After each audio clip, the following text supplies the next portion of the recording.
Assalamualaikum warahmatullahi wabarakatuh.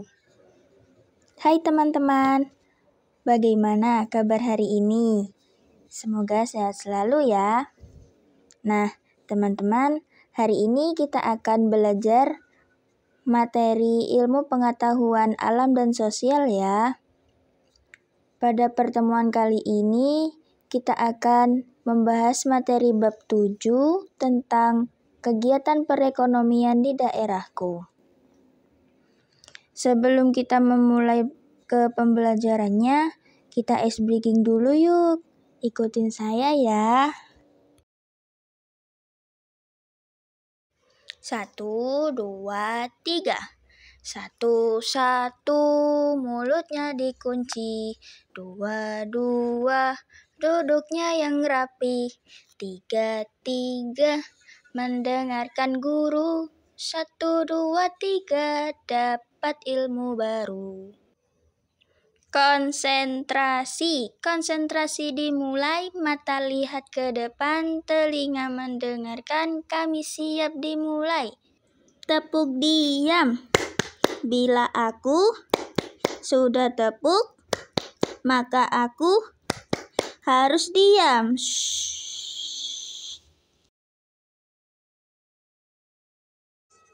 Oke teman-teman, kita mulai ke pembelajarannya ya. Pembahasan hari ini ada pengertian aktivitas ekonomi, jenis-jenis aktivitas ekonomi, dan faktor-faktor pendukung aktivitas ekonomi.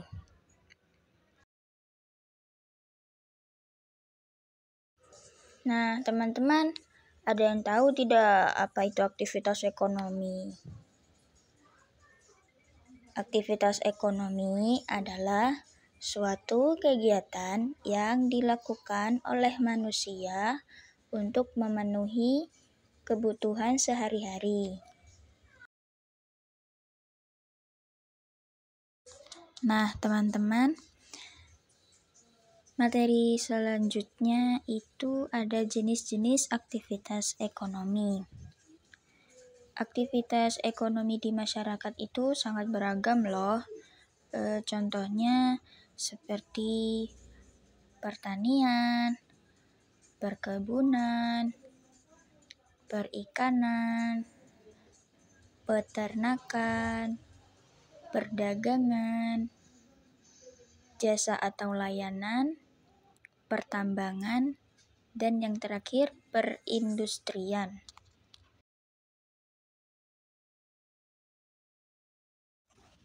Jenis yang pertama yaitu pertanian.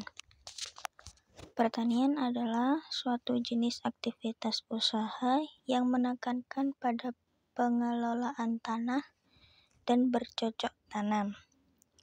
Jenis tanaman di bidang pertanian ini berupa tanaman pangan seperti padi, jagung,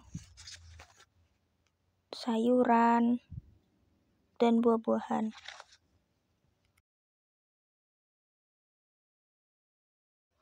Nah, yang kedua yaitu peternakan.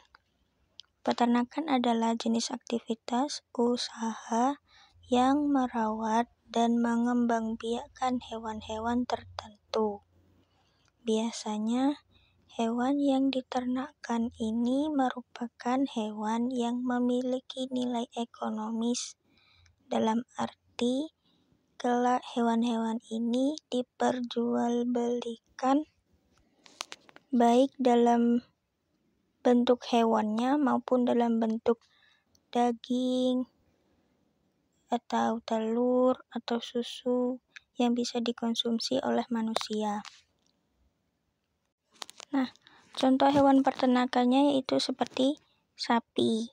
Sapi ini bisa diambil dagingnya, lalu susunya, dan kulitnya juga. Hewan yang kedua itu seperti kambing atau domba. Nah, hewan ini juga sama seperti sapi, bisa diambil dagingnya, susunya juga bisa, kulitnya juga. Hewan selanjutnya itu ada ayam. Nah, dari ayam ini bisa diambil dagingnya, telurnya, dan bulu ayamnya juga. Nah, jenis yang ketiga ini ada perikanan. Perikanan adalah kegiatan yang berhubungan dengan pengelolaan dan pemanfaatan sumber daya ikan dan lingkungannya, mulai dari praproduksi, pengolahan, sampai dengan pemasarannya. Dalam perikanan ini ada dua macam, yaitu perikanan laut dan perikanan darat. Perikanan laut itu seperti menangkap ikan di laut, menangkap ikan tuna, cumi-cumi, udang, dan lain sebagainya. Kalau perikanan darat, yaitu seperti membudidayakan ikan di dalam kolam atau tambak. Contohnya yang dibudidayakan seperti ikan lele, ikan nila, ikan gurami, dan juga ikan hias dan lain-lain.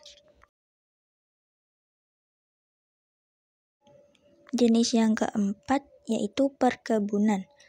Perkebunan adalah kegiatan yang mengusahakan tanaman tertentu pada tanah dan media tumbuhan lainnya dalam ekosistem yang sesuai. Tanaman yang biasanya ditanam itu seperti buah-buahan, sayur-sayuran, dan lain sebagainya.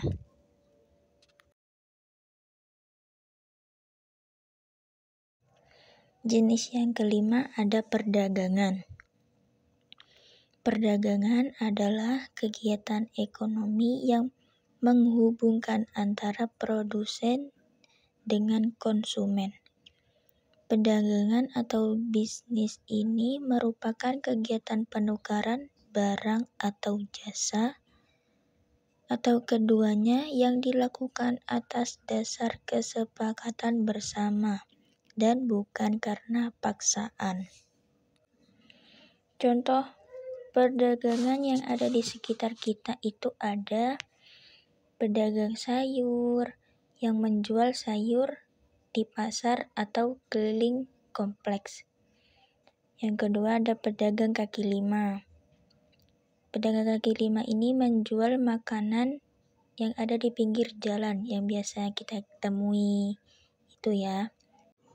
Lalu yang ketiga ada toko yang menjual sembako, alat tulis kertas, pakaian, dan lain sebagainya. Yang keempat ada pedagang online. Nah, pedagang online ini menjual barang melalui internet seperti Shopee, Lazada, dan lain-lain.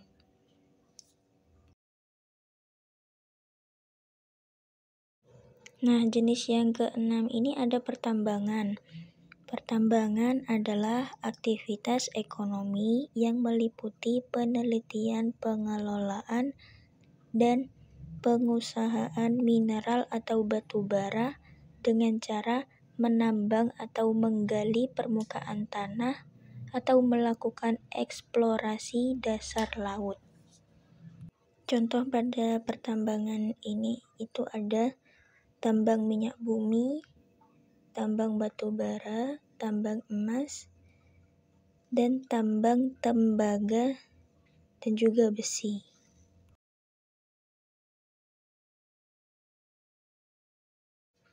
Jenis yang ketujuh itu ada perindustrian. Perindustrian ini adalah proses mengubah bahan mentah menjadi barang setengah jadi atau barang jadi yang siap digunakan. Contoh kegiatan industri ini ada industri makanan, seperti membuat roti, keripik, ataupun minuman. Yang kedua ada industri pakaian, membuat baju, celana, dan sepatu. Yang ketiga ada industri mebel, membuat meja, kursi, dan almari. Yang keempat, industri tekstil yang mengelola benang menjadi kain. Yang terakhir ada industri kerajinan yang membuat batik, anyaman, ataupun gerabah. Nah, jenis yang terakhir itu ada jasa atau layanan. Jasa atau layanan adalah layanan yang melibatkan interaksi antara konsumen dengan barang, tanpa adanya transfer kepemilikan. Contohnya seperti layanan pengantaran barang dan jasa penjahit. Nah, jasa ini dibagi menjadi 3 ya. Jasa perorangan, jasa lembaga, dan jasa keterampilan. Contoh dari jasa perorangan itu seperti guru, dokter atau perawat, sopir ataupun Gojek online, petugas kebersihan. Kalau contoh jasa lembaga ada sekolah, rumah sakit, kantor pos, bank, dan lain-lain. Contoh keterampilan ada tukang bangunan, penjahit baju, fotografer, dan lain sebagainya. Nah, sebelum ke pembahasan selanjutnya, kita ice breaking dulu yuk. Ikuti saya ya. 1, 2, 3. Buka tutup, bertepuk tangan. Buka tutup, tepuk tangan lagi. Digulung-gulung, sambil tersenyum, hihi, digulung-gulung, lalu tertawa, haha. Lebih cepat ya. Buka tutup, bertepuk tangan.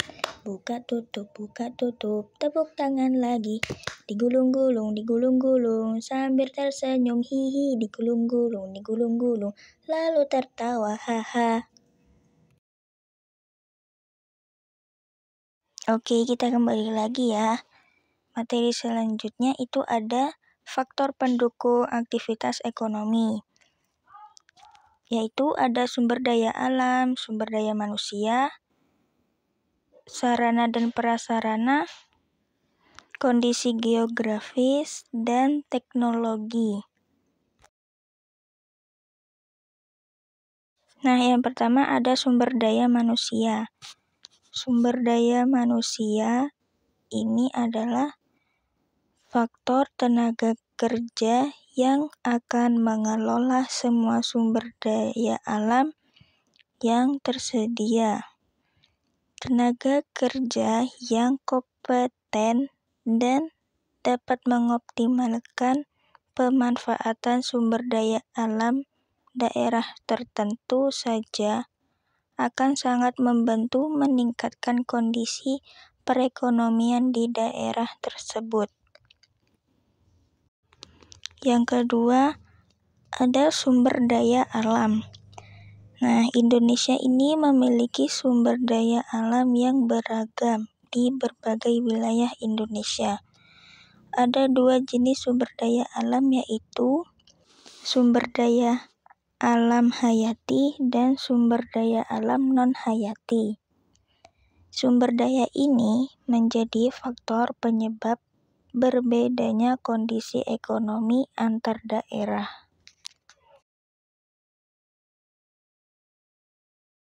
Nah, yang ketiga ada kondisi geografis. Letak suatu daerah sangat mempengaruhi bentuk aktivitas ekonomi yang dilakukan masyarakat daerah tersebut.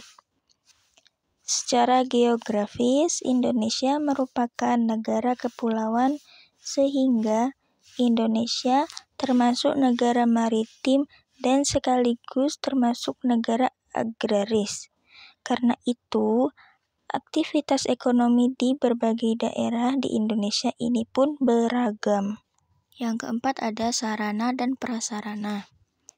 Untuk mengelola, memproduksi, dan mendistribusikan sumber daya alam di suatu tempat ke tempat lain, manusia ini memerlukan pendukung lainnya seperti sarana jalan, pembangunan pasar, alat transportasi.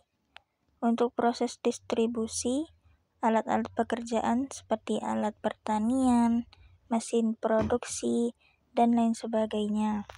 Sarana dan prasarana ini akan sangat memudahkan manusia untuk mengelola, memproduksi, dan mendistribusikan sumber daya alam yang mereka miliki. Nah, yang terakhir ada teknologi. Berbagai bentuk aktivitas ekonomi masyarakat mengalami banyak kemajuan. Dapat dilihat dari segi teknologinya. Dahulu, padi hanya bisa dipanen dalam 6 bulan sekali. Dan sekarang sudah ada padi yang berumur 70 hari yang sudah bisa dipanen. Hal ini dapat membantu masyarakat untuk memiliki persediaan pangan yang lebih banyak. Selain itu juga, mereka dapat mendistribusikan ke wilayah lain yang memerlukan pasokan pangan yang lebih.